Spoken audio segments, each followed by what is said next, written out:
Welcome to the Digital Manufacturer Podcast, your frontline source for all things digital transformation in manufacturing. I'm your host, Mark Flynn, and I'm here to guide you through the evolving landscape of manufacturing.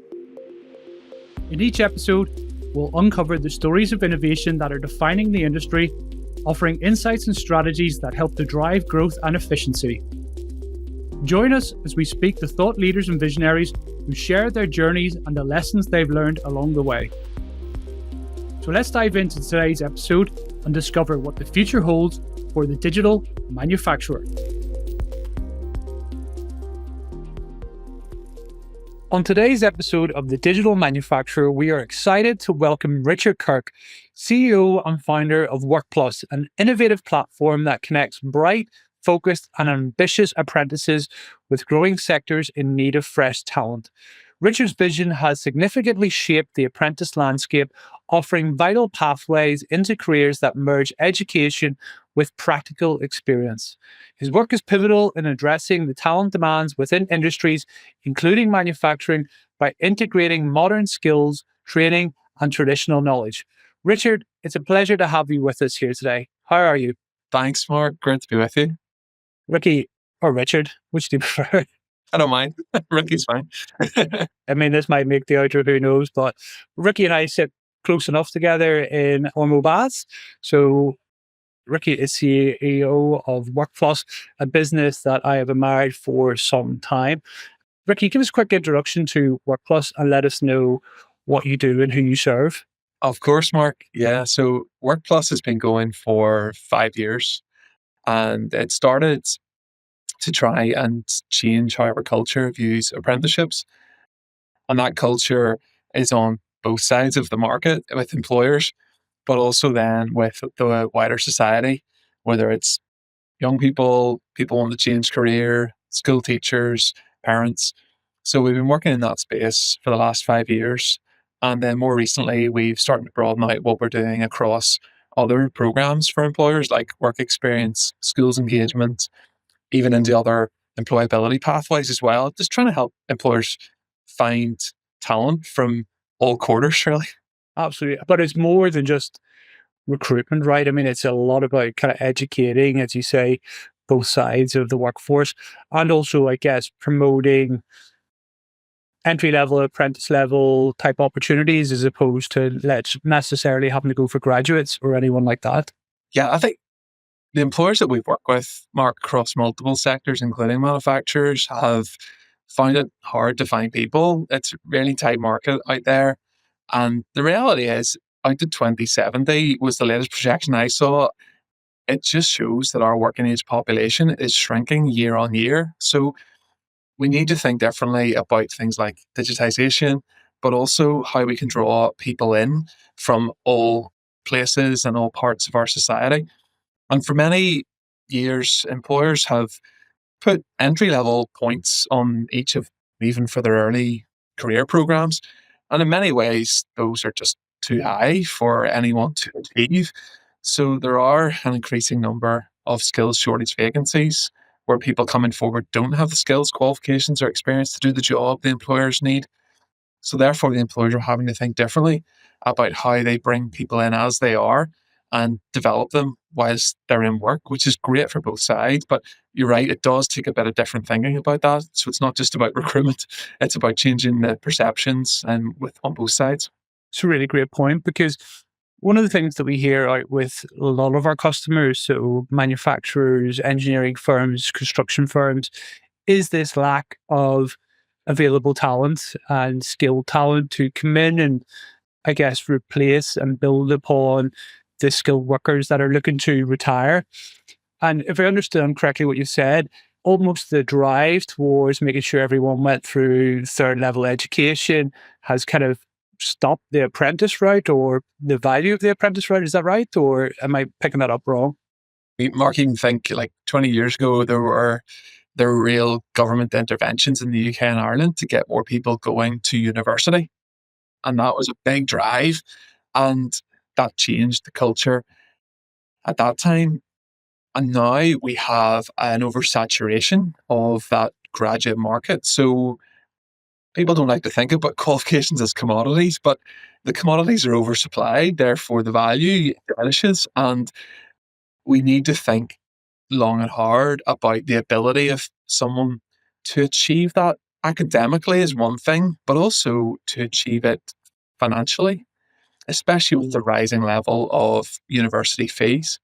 So that's why we're so committed to that space, because of apprenticeship, whether it's an entry level role in an operation role in level two, or it's a degree in mechanical engineering as an apprentice.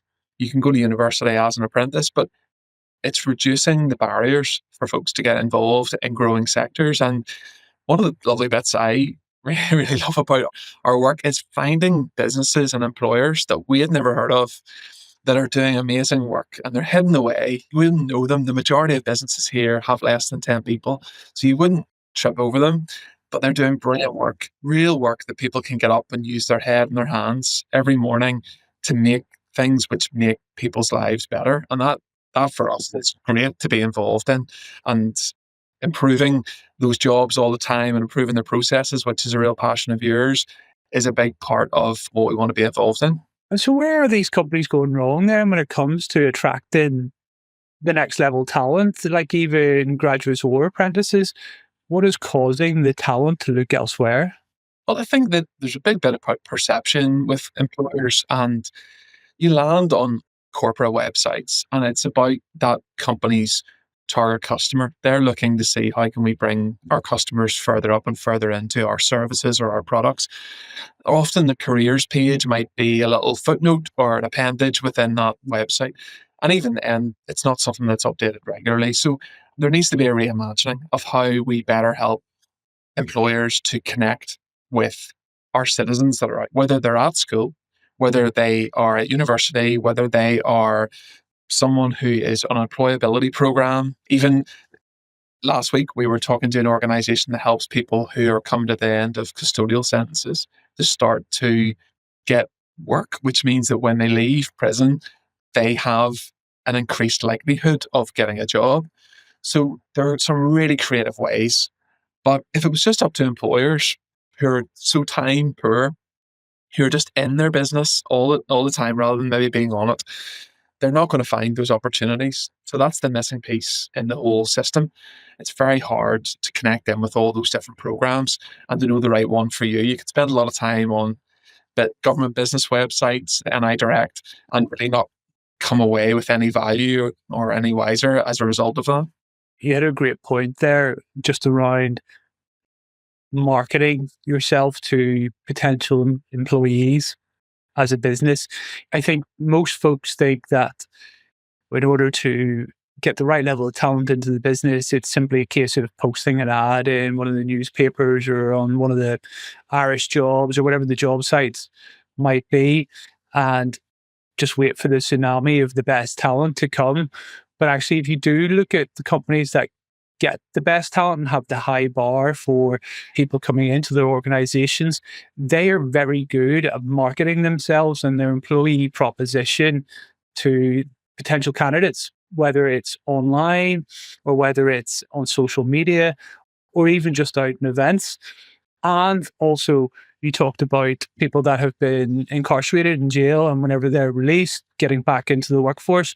Employers that are focused on those alternative solutions are also getting the double benefit of having a societal impact and really lean into their ESG type credentials that are so important for the modern day workforce.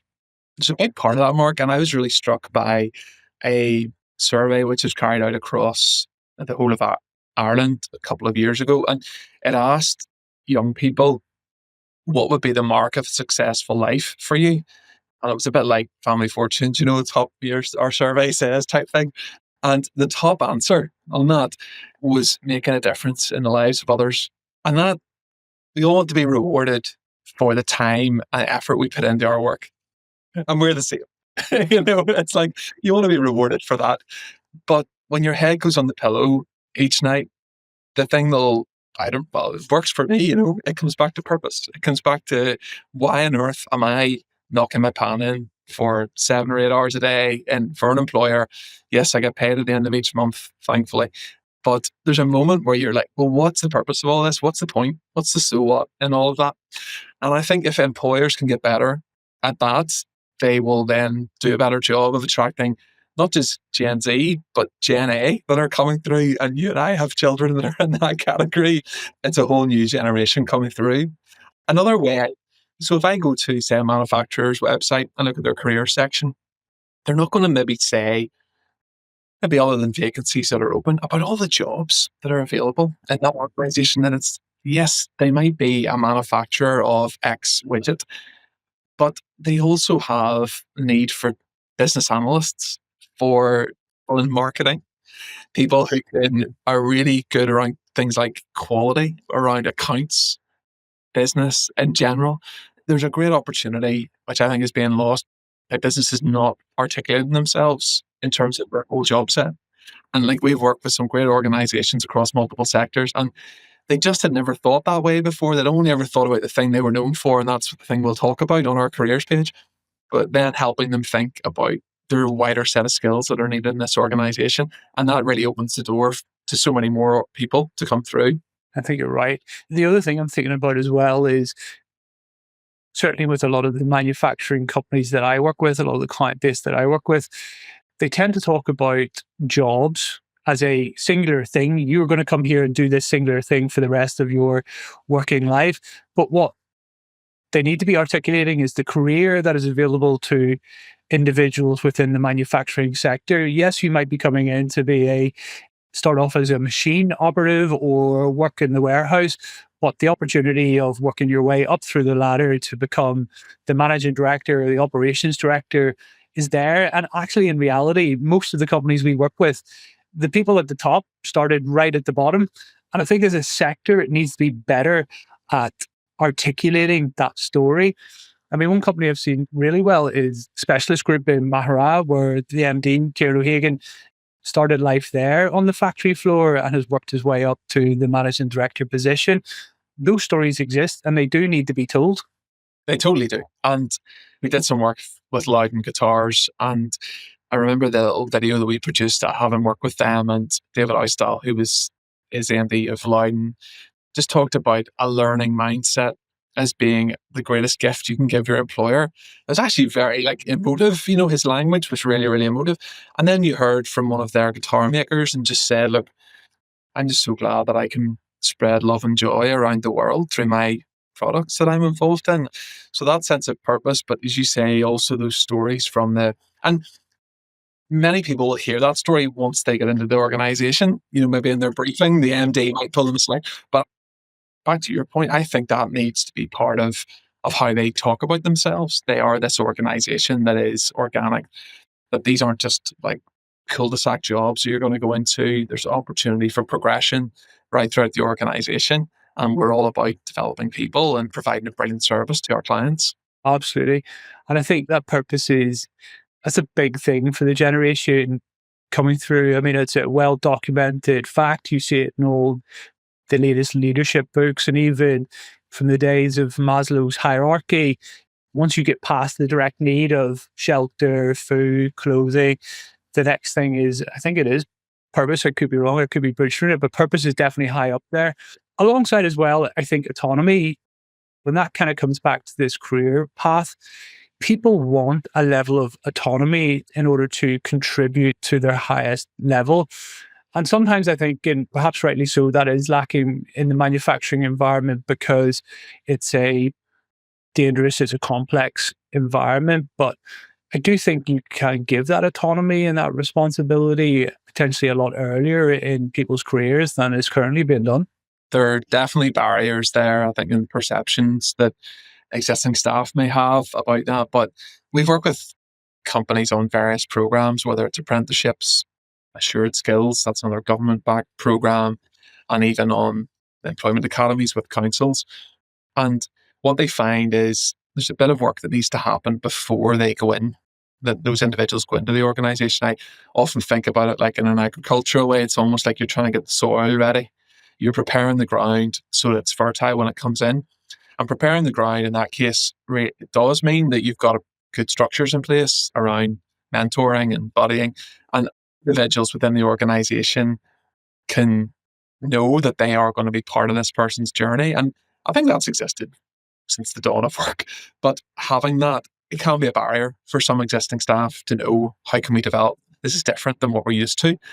But the success stories have been brilliant. We've even seen like some software apprentices coming into businesses and the software leads just having to rewrite their training program because within 3 months they just completely worked their way through it and exceeded their targets. And that company then went on to be acquired by another company. And whenever the acquiring company came in, they were like, sorry, who are these people? Who are these 19-year-olds here?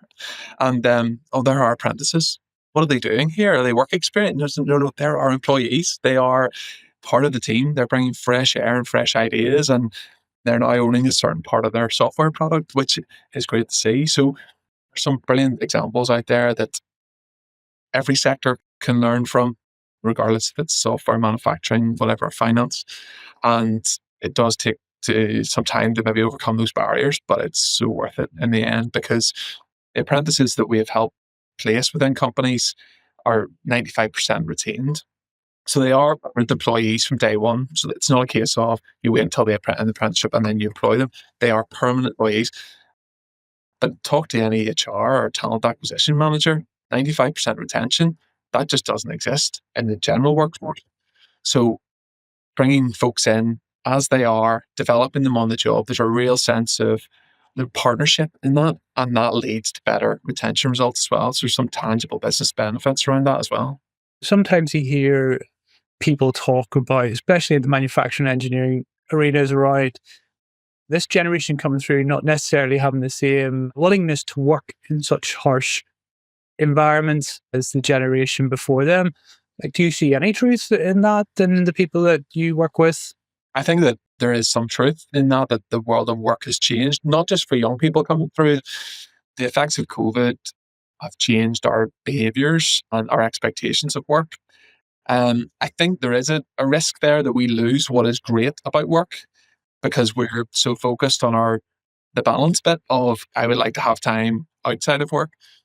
But some organizations are making it work really well, going down to a 4-day week, maybe longer days. But I've seen that happen across manufacturing businesses. Now, it works from a business perspective as well in terms of just being able to deliver better products. But I think around the young people coming through, you need to be really aware that they do want a different type of experience, and the hands-on work, it may be that is something which needs to be more digitized in that sense. Well, that you'll engage them better if they're working on an iPad to check things off or whatever. It's just the communication, it's understanding where they're coming from and what they can bring to it.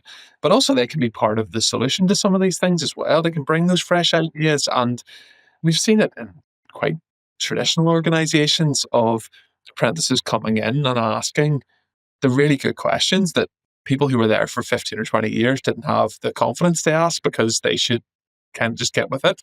And the apprentices have brought that freshness to it.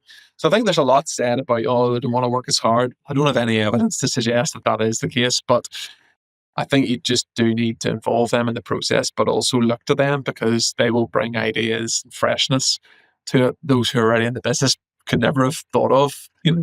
Absolutely.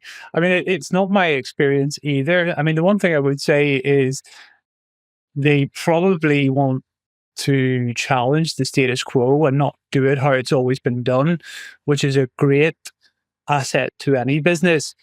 They will have grown up in a digitally enabled world, will be looking to use that technology to streamline the work that they do so that they don't necessarily have to spend 12, 13, 14 hours in the factory. They want to be able to be, I guess, more efficient, more effective using the technology that's available to them.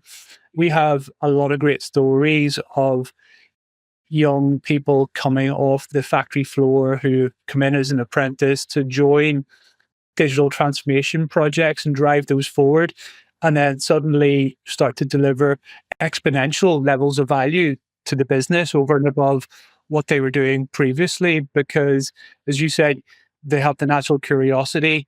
They've probably been trained by a really skilled person on the factory floor already, so they understand the process inside and out, and they're beginning to apply that digital mindset to it. And I think that's what people should think about when it comes to their workforce plan. So the workforce plan being, what are the roles that you need and who are the people that you're going to find to fill them? Sometimes you might not have to look outside the organization to fill those roles. Sometimes the people who can fill those roles are sitting right in the organization already, potentially in different roles. The children that are coming through schools now are, okay, teachers need to upskill themselves, but they are using Scratch to learn how to do basic levels of code. Their minds are being formed in that sort of way. And it's exciting to think of what our children who are currently at primary school will be doing in 10 years' time for the organizations across the country. I'm excited about that prospect. Absolutely. So just to give a bit of a recap then, in terms of what good looks like from an employee perspective. So building an employee proposition. And this is a term that I learned a couple of years ago working in the HR space, this concept of employee proposition, and the fact that you need to, in this modern day, sell yourself as an employer to your employees or potential employees as much as you do any particular customer. But over and above compensation, it needs to be about, I guess, branding the work that you do or marketing the work that you do and the impact that it has for your customers and your society as a whole. It needs to be about providing purpose to the individual. So, what am I doing in my day to day role and how can I affect change and what that actually means to the organization and the wider world around me? And that autonomy as well. So, allowing people to take on responsibility to drive things forward over and above the day job. I mean, a great example of that is Seatings Matters. If you know the Seating Matters guys, I have not met them, but I see them on LinkedIn, where their employees actually drive the changes in the business and the ideas for improvement. And they're empowered to, when they see an opportunity to change and make things better, to then go and implement that and report back. I think that's a really key thing for employers to think about with this next generation coming through. Yeah, totally. Coming back to trying to make a change from an employer's perspective, outside of all those things we talked about, what are the kind of logical first, second steps if you want to put yourself on the pedestal as an employer that makes use of the apprentice schemes, hires really great apprentices, delivers really great careers? What are the kind of stepping stones MDs or owners need to be thinking about? At the end of last year, there was a employer skills survey was published, and it's a UK-wide piece of research. And as a result of interviews of employers across various sectors, but manufacturing really stood out, Mark, because it had the highest level of skills shortage vacancies and hard to fill vacancies. So employers don't need to tell employers that, they feel that pain. But the same survey then asked the question, well, what's the impact of that? And the highest answer in terms of the responses around that was the impact on the rest of our staff. So there's a cost to not getting this right. There's a cost on the rest of your team who are already stretched to be able to have to deliver because we can't find people who have the right skills, qualifications, or experience. So definitely encourage employers to open up the options around how they might draw new people in to their organization. Now, that can be challenging. I mentioned already, if you spend any time on NI Business Info or NI Direct, you could spend a lot of time there and maybe not come away with anything tangible. But there are a variety of programs that can be utilized. The difficulty is there are just so many of them, and it's sometimes hard to compare products if we think of them like that. So that's a space that we provided some solutions in for businesses to then to start with what's the job to be done, and let's work from there, because you know your job, you know what needs to be done in this place, and then let's take a look and explore what's the best way for you to address that challenge, particularly with some new talent coming in through an employment program like apprenticeships or an academy or a program with disability organization or whatever it might be. So starting with the jobs to be done and what sort of culture do you have as an organization? Are you going to be able to work with someone who's coming in, having just left prison, but there is support for you around that? So it's not as scary as it might seem. So I think just being open to thinking differently about those pathways. We talked a lot about purpose, but maybe the other P there is pathways and how you might draw talent in. I even think about an example, and it's kind of topical, but not in manufacturing, but we're having some challenges at the minute in terms of the quality of Loch Ness. So there's a real issue with that, and it supplies the majority of water to Belfast. But the reason we're not completely snookered around that is because there's interconnectivity with other sources of water across the country. And we're able to essentially take water from other parts and still have water coming to Belfast, which is potable. And you think about that as an analogy, there are constraints and restrictions at times. There are challenges. There are less people. Some reservoirs dry up in some places. Having that interconnectivity is really important because it then means that there can still be thriving in a place because of that interconnection, because the infrastructure is there. So we're trying to do that work around that infrastructure to try and make that an employer can get on with what they need to do, but be connected with all those various programs, right from schools engagement right through to employing people as apprentices and everything else in between, really. That's brilliant. Like, is that going to be on the Workplus platform, or is that something that you're working with wider agencies to deliver a service on? Like, how could a manufacturer, an engineering, construction firm, or whoever get plugged into that network? So we started out very much as a network, and then we built software platform to help facilitate around apprenticeships and work experience. So the platform, like anything that you're trying to provide as a service to a customer, is only really a reflection of their pain and how you can help solve that. But a big part of what we do is build capacity and capability by getting employers working together across the country and then listening to them. And we've built new products and services off the back of that because we've been listening to them. And yes, it's about connecting them in with the providers. We're not delivering the training for those folks coming out of prison, but we can connect the employers with the organizations that can through that service. So it's really about better connecting the skill system here, helping employers to navigate it in a way which is very difficult to do if you're trying to do it by yourself, especially if you're a busy manufacturing business that's just getting along with managing your WIP and all of the issues that you've got going on in the business right now. Yeah, because like I suppose just as you were talking through that, I was thinking one of the things that is important is this is a multi-year kind of planning thing that you should be doing from a workforce planning and an employment planning perspective.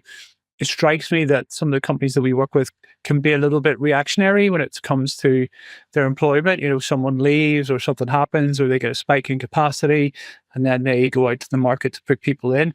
But actually what you should be doing is thinking about your workforce architecture and the people you need to employ over the long term, and almost think about it as a football team and start with your academy training, getting your academy players out into the field, working with your more experienced team, learning with your more experienced team, and building up that capability over a course of years and augmenting it through all those different streams that you talked about in order to make sure that whenever you get to the Champions League or to the FA Cup final, you have the best team possible because you've been developing those up for a number of years. It's another good analogy there about how it could be done. I think the final thing for me is there is work that can be done there, and it can feel maybe a lot for a business to think about workforce planning, especially when so many are SMEs. And that's the space that we want to try and help them support in. It's not just you go and speak to an HR consultant and they do a workforce plan, but they're not connected with all these other pathways and programs. That's the space that we can bring in. And some of the companies we work with, they go through peaks and troughs, any business of needing to bring people in. But we're there to just pick it up again once you're ready. Maybe my final analogy for the day is we've been on holidays over the summer, and the reason I go to booking.com is because I don't want to have to phone around hotels in France or Italy or wherever it is. But very quickly, I'm not thinking about booking.com every day, but when I need it, it's there.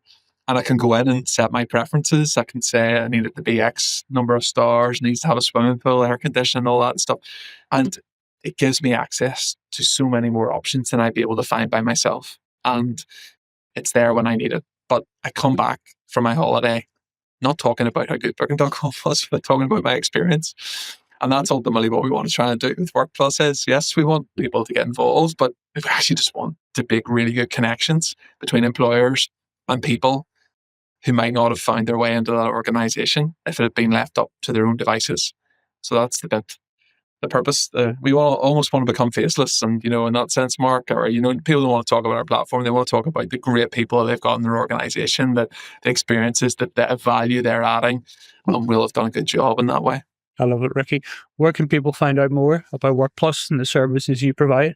Yes, we are online. So workplus.app is a great place to come and start that journey. And we'll be at many events across Northern Ireland over the next couple of months, involved in a lot that's going on. So we'll hopefully see you around there as well if you're based here in Northern Ireland. Brilliant. Look, folks, you heard it here first. If you're looking to combat your resource, your people, your lack of people challenges, it's about making sure that you're branding your employer proposition properly. You are giving people purpose and substance to the work that they're doing. You're building careers and not just hiring for jobs. And you are connecting to the wider ecosystem of pathways available to you. And if you need help, Ricky and his team are at Workplus. Workplus.com or Workplus.app. Brilliant. Ricky, thanks very much for coming on. I appreciate it. Yeah, thanks so much, Mark. See you soon. Cheers. Thank you for tuning into The Digital Manufacturer. We hope that today's conversation has provided some food for thought or sparked new ideas that will help you on your digital journey. To learn more about any of these topics discussed in the episode, head over to our website, www.rubictech.co. If you enjoyed this episode, please rate and review us on your favorite podcast platform to help others join in the digital manufacturing movement. And don't forget to subscribe and turn on notifications so you never miss a future episode. The Digital Manufacturer is brought to you by Rubik, where we're not just talking about the future, we're making it happen. On behalf of everyone at Rubik, thank you for listening.